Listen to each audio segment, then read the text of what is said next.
Gearbest have sent me a camera to review this time, and I've really been looking forward to getting my hands on one of these. This is a Yi 4K action cam, as you can see.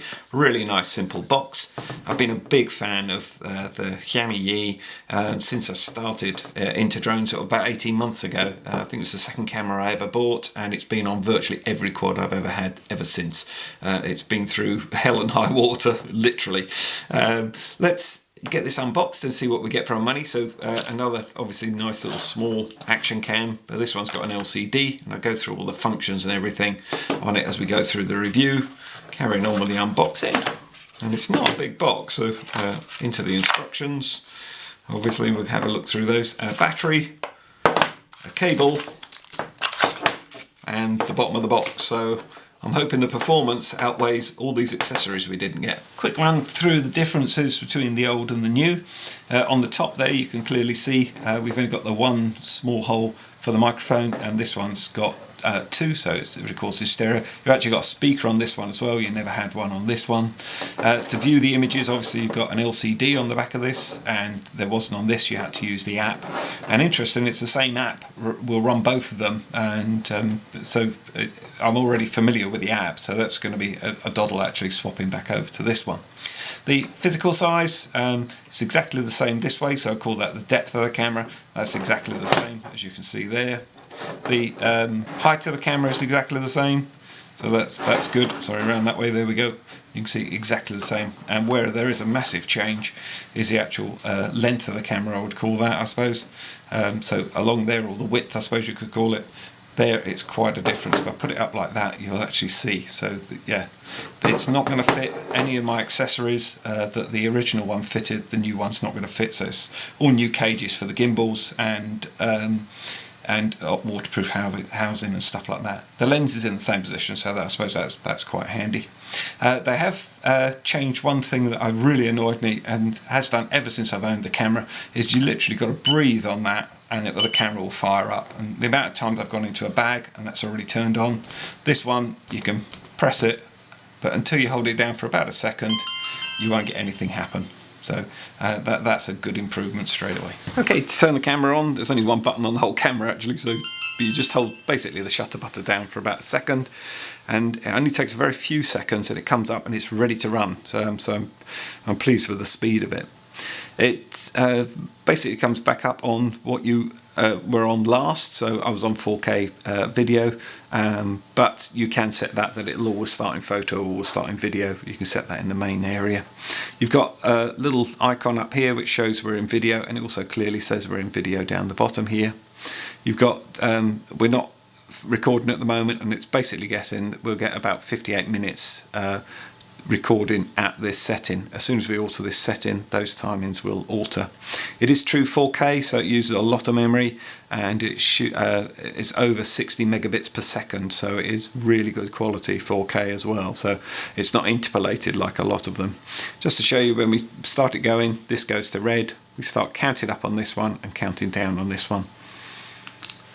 And then to review any videos, simply press down the bottom left there, and then you can review any videos you've got. And it'll even play back in the slow motion ones as well, so it works really nicely.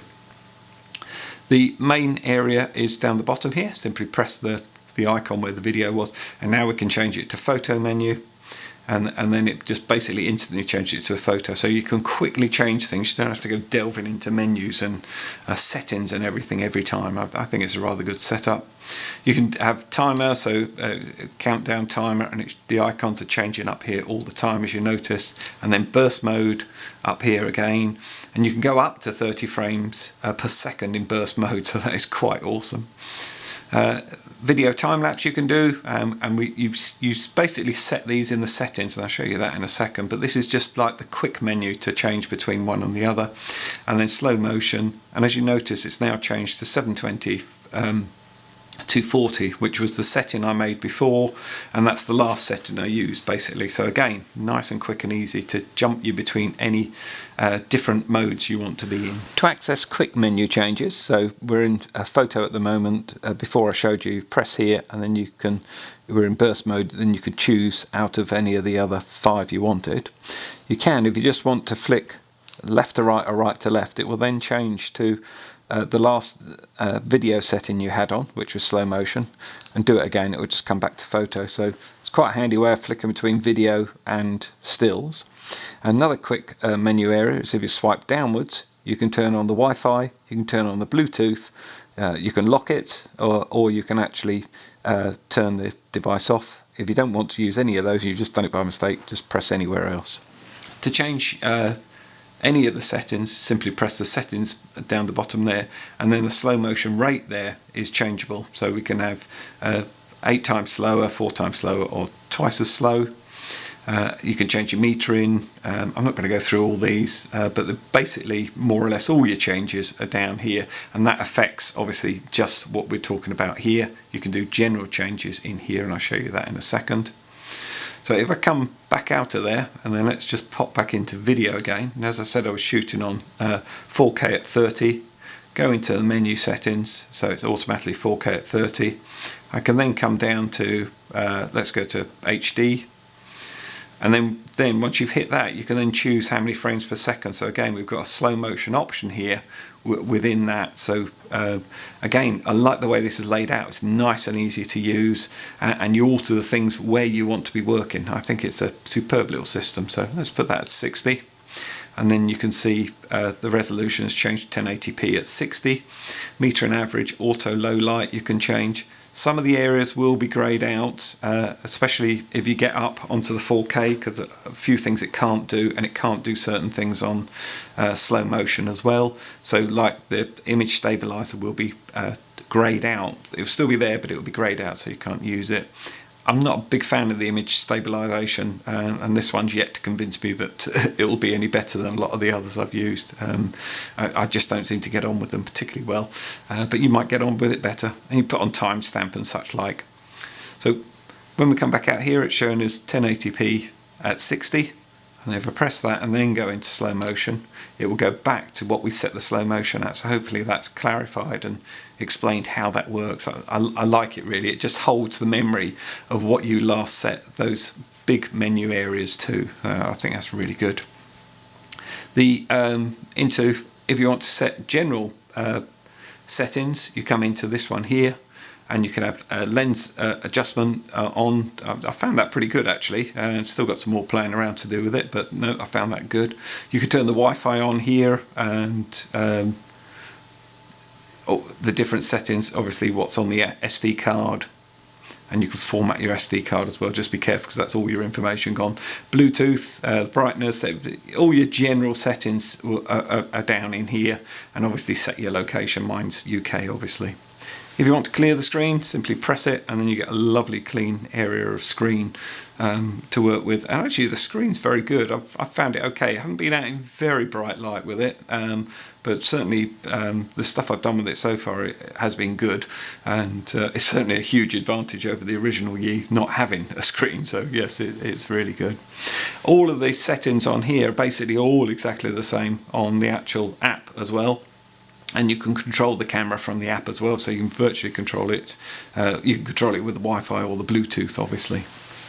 Okay, so you get the app either from the Play Store or iTunes, or wherever you normally get them from, or on the web. There is a QR code in the actual instruction manual. So I'm going to pop the camera on and then swipe down.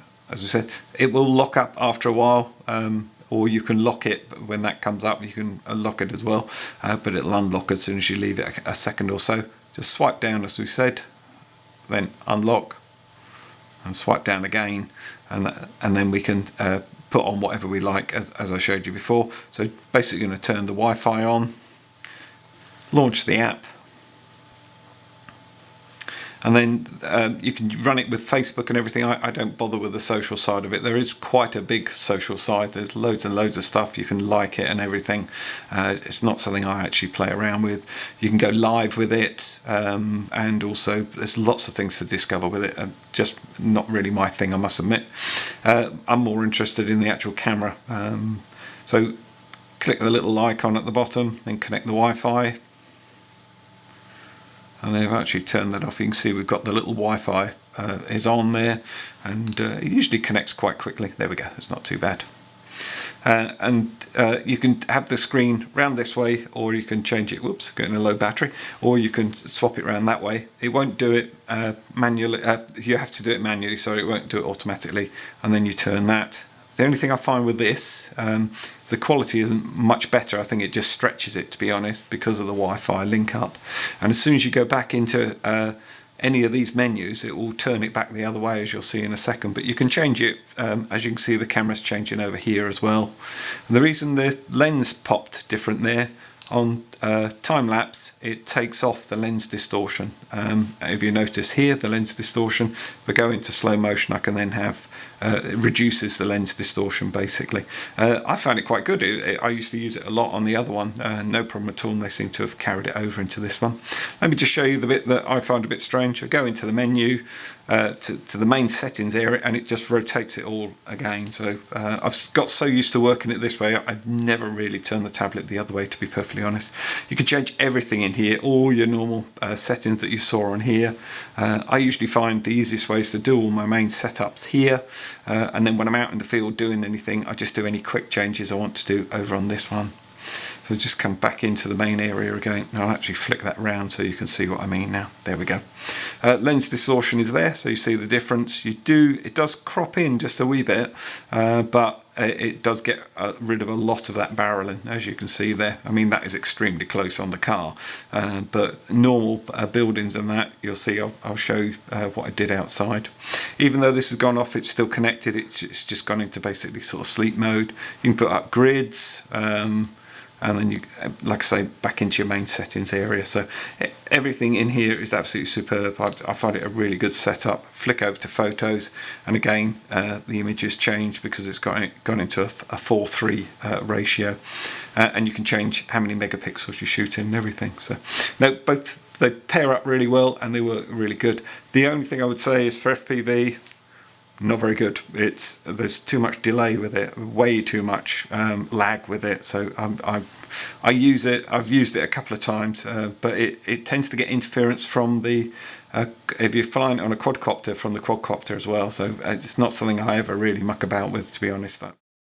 Okay, so I usually do my reviews and then pop in negatives about anything, get them out of the way, and then we get on with the pleasantries really.